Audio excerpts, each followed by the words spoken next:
Oportunidad sa trabaho at mahalagang serbisyo.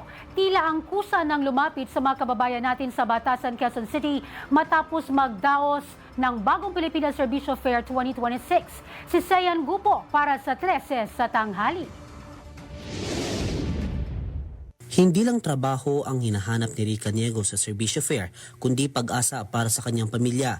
Si Rica ay isang working student sa Alternative Learning System o ALS at isa na ring ina ng 2 anak. Kaya naman hindi niya pinalagpas ang pagkakataong makapag-apply ng trabaho at hindi rin niya inaasahan na matatanggap siya on the spot.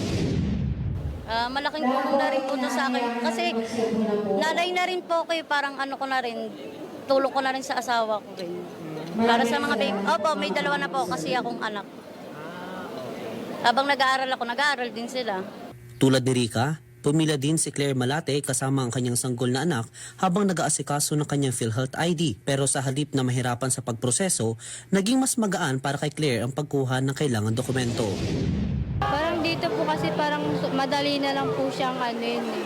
Kaya kunyari po, kailangan pong pumili sa madaming tao gano'n. Para sa mga tulad ni Rica at Claire, malaking bagay para sa kanila ang paglapit ng trabaho at serbisyo sa kanilang komunidad. Ito ang layunin ng Bagong Pilipinas Serbisyo Fair 2026 One-Stop Shop National Skills Registration Program na idinao sa Batasan Hills National High School sa Quezon City. Nakatuon ito sa pagbibigay ng trabaho at mahalagang serbisyo lalo na para sa mga magtatapos ng senior high school at ALS. Pinangunahan ito ng Department of Education at Department of Labor and Employment. Bukod sa mga bakanteng trabaho, maaari rin dito ang pag-aasikaso ng ilang pre-employment requirements gaya ng PhilHealth registration at iba pang mahalagang dokumento para sa mga first-time job seekers.